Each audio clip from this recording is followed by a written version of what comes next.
जय हिंद मेरे प्यारे दोस्तों। तो कैसे आप लोग? मेरे ख्याल से एकदम अच्छे होंगे, अपनी तैयारी को बेहतरीन तरीके से कर रहे होंगे।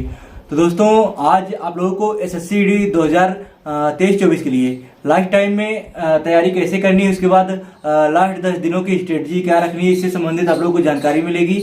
और जिनका एग्जाम मार्च में, उससे संबंधित भी उनको जानकारी मिलेगी कि उनको किस तरीके का स्ट्रेटजी रखना चाहिए। तो अजय भाई हम लोगों के साथ जुड़े हैं। अजय भाई का स्कोर पिछली बार 151 पॉइंट कुछ नंबर रहे थे और इनका फर्स्ट चॉइस भी NCB था, इसलिए इनको NCB मिली। नहीं तो SSF के लिए भी क्वालिफाई थे। क्योंकि SSF के लिए क्योंकि SSF का कट ऑफ सबसे ज्यादा गया था और SSF के बाद उसके बाद NCB का कट ऑफ गया था। तो अजय भाई आप लोगों को बताएंगे कि उनकी स्ट्रेटजी क्या रही थी और मतलब लास्ट टाइम में उन्होंने रनिंग और पढ़ाई कैसे मैनेज किया, कहाँ से मॉक टेस्ट अटेम्प्ट किए, उसके बाद RWA का क्या रोल रहा उनके सिलेक्शन में, आप लोगों को कंप्लीट जानकारी देंगे। तो आप लोगों को इस वीडियो को जरूर देखना है। अगर आप लोग चाहें तो जो आप लोगों के दोस्त तैयारी कर रहे हैं उनके पास शेयर भी आप लोग कर सकते हैं। तो सबसे पहले अजय भाई आप लोगों को बताएंगे कि उनकी स्ट्रेटजी क्या रही थी और कितने घंटे पढ़ाई करते थे वो लास्ट टाइम में। रमण भाई सारा ना पहले तो बता दूं भाई, मैं हरियाणा का हूँ, झज्जर डिस्ट्रिक्ट का, और फिलहाल NCB में जॉब कर रहा हूँ। 2023 वाला सिलेक्टेड हूँ मैं। तो भाई सबसे पहले तो ये है कि आपने एक्स्ट्रा कुछ नहीं पढ़ना इस टाइम पे नया, कि ये भी पढ़ लोगे ये भी पढ़ लो, नया तो बिल्कुल कुछ नहीं पढ़ना है। जितना पढ़ा है ना आपने उसका बस रिवीजन करना है, जितना हो सके उतना उसका रिवीजन करो बस। और जो ये है ना कि भाई नोट्स बना लो, अब नोट्स का टाइम नहीं है।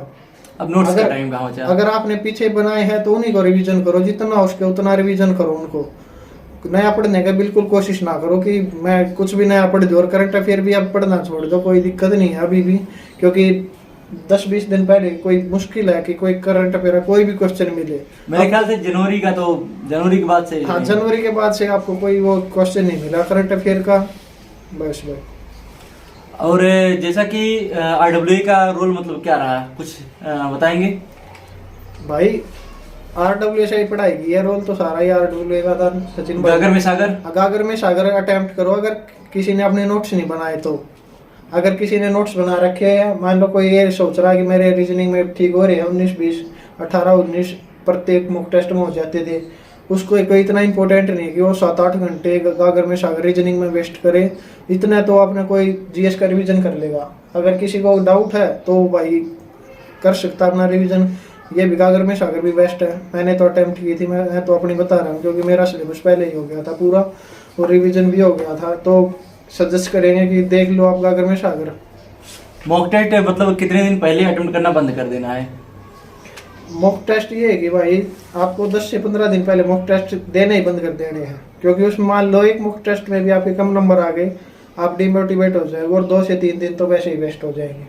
उनमें आप ज़्यादा पढ़ाई भी नहीं कर पाओगे। तो ये है कि जिसके भी मान लो अगर किसी का फरवरी में है, 25 फरवरी से पहले एग्जाम है, 20 और 25 फरवरी के बीच में, तो उसको आप कोई मौका नहीं देना चाहिए। जितना उसके उतना रिवीजन करो बस आप। उसके बाद वाले जो अगर जिसका मार्च में है वो अभी मौका दे सकता है यार, उसके पास तो टाइम है। अगर उसका सिलेबस पूरा हो गया तो पर वीकली दे ले मॉक टेस्ट, जितना उसके मॉक टेस्ट ठीक था पहले देना था, लेकिन जितना उसके उतने पहले देने थे मॉक टेस्ट। पहले के अपेक्षा आपका स्कोर मतलब कितना बढ़ा था इसमें? जैसे स्टार्टिंग में आपके कितना स्कोर आता था, उसके बाद लास्ट टाइम में अटेम्प्ट कर रहे थे उस टाइम का स्कोर? भाई पहले सिलेबस कंप्लीट किया मैंने, धीरे धीरे मेरे 55 भी आते थे, 55 क्वेश्चन ठीक होते थे, कभी 53 भी होते थे शुरू में, और लास्ट मेरे 70 पहुंच गए थे भाई। 70 क्वेश्चन मेरे हो गए थे ठीक, और एक में 72 हो गए थे ठीक। और जैसा सभी बच्चों के साथ हो रहा है कि मतलब उनका स्कोर किसी में ज्यादा आता है किसी में कम आता है, तो यार मेरे ख्याल से सबके साथ होता है ये सबके साथ होता है कि किसी में 5 नंबर अपग्रेड हो गए, किसी में डाउन हो गए। तो इससे डिमोटिवेट होने की कोई जरूरत नहीं है कि मेरे पिछले मॉक में इतने मार्क्स थे, की बार इतने आ गए, मेरी तैयारी तो बेकार चल रही है। ऐसा कुछ नहीं है, ये सबके साथ होता था, हमारे साथ भी होता था और शायद आपके साथ भी होता होगा। जिनका लास्ट अटेम्प्ट है उनसे कुछ?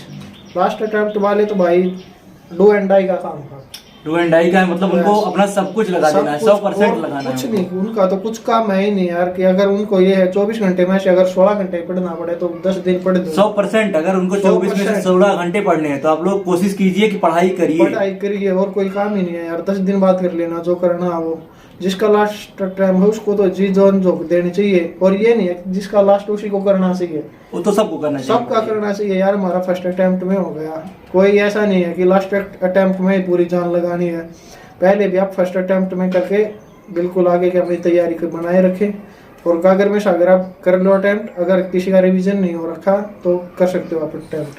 और भाइयों मैं एक चीज और बताना चाहूंगा, अगर आप लोगों ने एक बार सिलेक्शन ले लिया तो फिर समझिए एकदम टेंशन फ्री हो जाएंगे। अब आप लोग हम दोनों को देख सकते हैं इस टाइम, मतलब एकदम से टेंशन फ्री हैं। समझो आप लोग जैसे कोई किसी भी चीज में, चाहे रेलवे के एग्जाम में, चाहे एसएससी के एग्जाम में, कहीं भी सिलेक्शन ले लिया, या फिर पुलिस के एग्जाम में, तो आप लोगों के ऊपर से जो एक मेंटल मतलब प्रेशर रहता है वो हट जाता है।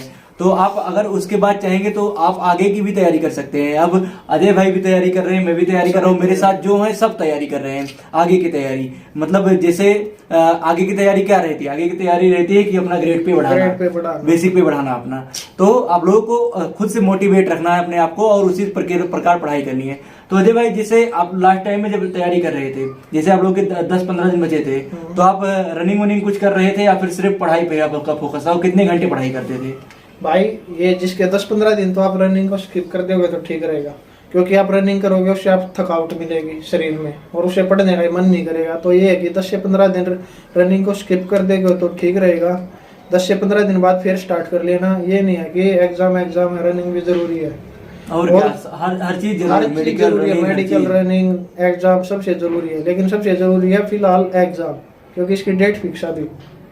सबसे पहले एग्जाम की तैयारी करो। और भाई टाइमिंग का ये है, जितना टाइम लेना है मैक्सिमम से मैक्सिमम पढ़ाई कर दो, क्योंकि आप काउंट नहीं करना कि 10 घंटे पढ़ने हैं, 6 घंटे पढ़ने हैं, ऐसा कुछ नहीं है। जितना आपका टाइम लगे ना, ज्यादा से ज्यादा पढ़ाई कर दो, क्योंकि अब रिवीजन का टाइम है। जितना उसको उतना रिवीजन करो, मैथ के फॉर्मूलों को दोहराओ एक बार, और 2D 3D के फॉर्मूलों को आप एक बार लिख के देखो और उन्हें आराम से। आज भी घन से संबंधित आया था। हाँ, आज भी क्यूब से संबंधित आया था। मॉक टेस्ट में आपने अटेम्प्ट किया हुआ तो हार्ड बोलेगा, आज मैंने भी अटेम्प्ट किया था, वो शो नहीं हुआ यार। मैथ के 3 क्वेश्चन दिक्कत आ गई मेरे में। तो और जैसे चारों सब्जेक्ट के कुछ इंपॉर्टेंट टॉपिक बता सकते हैं, जैसे जीके जीएस और हिंदी में, मतलब हिंदी का तो सबको पता ही है, हिंदी को प्राइवेसी सब आने 8 से 10 टॉपिक है। हाँ, 8 से 10 टॉपिक से ही क्वेश्चन आते हैं। तो आप मेनली बता दीजिए जीके जीएस से और मैथ से। अगर रीजनिंग का बता सके तो रीजनिंग का।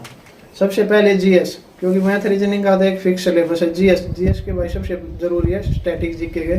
स्टैटिक जीके में भी है सेंसस, जनगणना, और उसके बाद योजना, जितने भी केंद्र सरकार की योजना, पंचवर्षीय योजना और जो भी केंद्र सरकार की योजना है, सभी योजना। मुद्रा से संबंधित क्वेश्चन आ सकता है कि नहीं? जैसे जो करेंसी थी, नई वाली करेंसी, मतलब इसे 500 करेंसी पे कौन सा चित्र बना है, कौन से चित्र किस कलर का है, और कौन से देश की कौन सी मुद्रा है, रीजनिंग में भी आ सकता है क्वेश्चन। इन सबसे संबंधित क्वेश्चन पूछे जा सकते हैं। हाँ। और भाई ये है कि नृत्य सबसे जरूरी है, नृत्य और वादक यंत्र।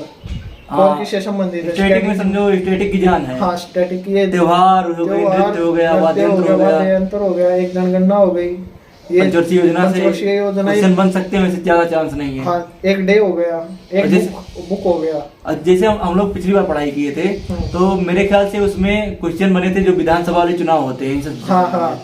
अब 5 स्टेट में चुनाव हुए थे। तो वे तो आपको 100% देखने हैं। जिन स्टेट में चुनाव हुए, हाँ, वे चुनाव आपको जरूर पढ़ने हैं, उसको जरूर देखना। जैसे राजस्थान का हुआ था, एमपी का हुआ था, ये सब हुआ था। इन सबसे संबंधित आप लोगों को वहाँ मतलब मेन जगह, क्योंकि करंट अफेयर के क्वेश्चन जो करंट में है ना, फिलहाल जो चर्चा में रहा, उन्हीं से बनते हैं। और सीएम कौन बने थे, सब भी आप लोगों को तैयार कर लेना है। तैयार कर। और ये है कि जितना उसके ना रिवीजन का टाइम है, जितना उसके उतना रिवीजन करो। और मैथ के एक तो भाई परसेंटेज फिक्स है, गति फिक्स लगा लो कि 1 से 2 क्वेश्चन तो मिलना है। प्रॉफिट लॉस 1 क्वेश्चन 100%, 2D और 3D से 2 क्वेश्चन तो 100% फिक्स है, कोई अला ही नहीं सकता ही नहीं। और क्या, और वो भी फार्मूला बेस्ड। हाँ, फार्मूला बेस्ड रहेगा। एक टाइमिंग वर्क से रहेगा, एक एवरेज से रहेगा।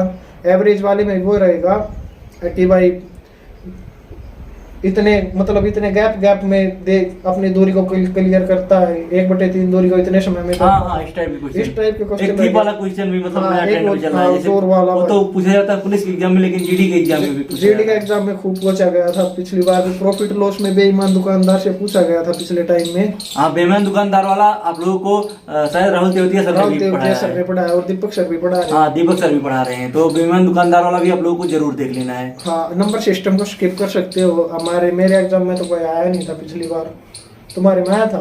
किससे? नंबर सिस्टम से। नंबर सिस्टम से वही सिंप्लीफिकेशन टाइप से बन जाता है, मतलब हाँ वो तो एक Questions- सेपरेट टॉपिक हो गया ना। हाँ वो एलसीएम एचसीएफ फिक्स है भाई, एक आएगा। तो ये सात आपको 8 चैप्टर करवाता हूँ कि मैथ में आपको अगर किसी ने रिवीजन करना है तो इनसे कर ले। सबसे पहले एवरेज, फिर है profit loss, percentage, time and work, 2D और 3D।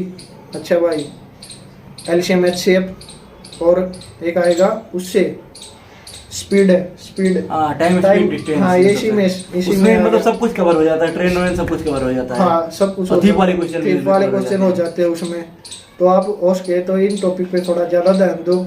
और रीजनिंग में मेरे ख्याल से जो आईडब्ल्यू पे पूछा जा रहा है सिटिंग अरेंजमेंट से हाँ, संबंधित, उस टाइप के क्वेश्चन नहीं आएंगे। तो इतने हार्ड नहीं आएंगे जितने यार ये तो यार बिल्कुल एक आधे मॉक टेस्ट में तो बिल्कुल घुमा देते हैं बच्चे को। और इस टाइप के क्वेश्चन यूपीएसआई में पूछे जाते यूपीएसआई हैं। में पूछे जाते हैं इसी टाइप के, लेकिन ठीक है। तब भी लेवल मतलब ज्यादा दे रहे हैं लेवल। हाँ लेवल थोड़ा तो ज्यादा लेवल से आप लोग को घबराना नहीं तैयार कर दिए है। तो। और जैसे बच्चे कहने लगते हैं कि आईडब्ल्यू का लेवल हार्ड आ रहा है, आईडब्ल्यू मतलब मॉक टेस्ट बेकार दे रहा है, इससे बढ़िया टेक्स्ट बुक का मॉक टेस्ट है। तो टेक्स्ट बुक पर इजी रहता है, सबका नंबर अच्छा आ जाता है, इसलिए सबको टेक्स्ट इसको बुक का सबको मॉक अच्छा टेस्ट लगता है। अच्छा लगता है। तो दोस्तों मतलब पूरा का पूरा भाई ने अपना एक्सपीरियंस आप लोगों के पास शेयर किया। मेरे ख्याल से आप लोगों को कुछ ना कुछ जरूर हेल्प मिलनी चाहिए। और आप लोगों को बस अब आप लोगों के पास चंद दिन बचे हैं, तो आप लोगों को कोशिश करना है कि बहुत ज़्यादा फोकस करना चाहिए पढ़ाई पर। जितना ज़्यादा पढ़ाई करेंगे उतना ही अच्छा आप लोग स्कोर कर पाएंगे और अपने माँ बाप को खुश कर पाएंगे अपना सिलेक्शन लेकर। क्योंकि अगर सिलेक्शन नहीं ले पाए तो समझिए आप लोगों को बहुत ही बेकार लगेगा बाद में कि मेरा 1 नंबर से 2 नंबर से। तो बाद में यही होता है कि आप लोग अगर सही से पढ़ाई नहीं किए रहेंगे तभी 1-2 नंबर वाला ये कहने का मौका मिलता है। तो आपको अभी से कोशिश करना है कि 1-2 नंबर वाला कहने का मौका आए ही ना, और आप सिलेक्शन पहले ही ले लें। तो दोस्तों और कुछ बोलना चाहेंगे लास्ट में? भाई दिन है 10, अगर कोई बच्चा सीरियस होगा ना तो कम से कम 5 से 6 नंबर 100% बढ़ रहेगा। बढ़ा लेगा अपने 10 दिन का। यार अगर कोई मन लगा के पढ़ाई करेगा, रिवीजन करेगा ज़्यादा से ज़्यादा, और उसके जिसका एग्जाम मार्च में वो मॉक लगाएगा, डेली मॉक लगा लेगा ना वो 5 से 7 दिन, तो उसके 10 नंबर तो 100% आप हो जाएंगे। और ये है कि भाई एक बार नौकरी ले लो, चॉइस की तो अपने बाद में है। एक बार एक सरकारी नौकरी ले लो, उसके बाद देख लेना आपको अगर कौन सी ड्रीम जॉब है ना वो ले लेना। क्योंकि अब हम प्रेशर हट जाता है यार, मेंटली भी और फाइनेंशियली भी। आपको ये दिक्कत नहीं है कि नौकरी की बड़ा है, एक नौकरी के बाद अच्छे से तैयारी होती है। तो भाई लास्ट आखिरी 10-12 दिन है, जो भी है अपने मन लगा कर पढ़ाई करो, मैक्सिमम तो मैक्सिमम पढ़ाई करो। तो दोस्तों इस वीडियो में बस इतना ही था। मेरे ख्याल से वीडियो आप लोगों को पसंद जरूर आया होगा। अगर वीडियो पसंद आया तो वीडियो को लाइक करके चैनल को सब्सक्राइब करना मत भूलिएगा। उसके बाद बेल आइकन को भी प्रेस कर लीजिएगा, क्योंकि इससे संबंधित आप लोगों को जानकारियाँ मैं देता रहता हूँ। तो दोस्तों इस वीडियो में बस इतना ही था। मिलते हैं दोस्तों नेक्स्ट वीडियो में, तब तक के लिए जय हिंद, वंदे मातरम।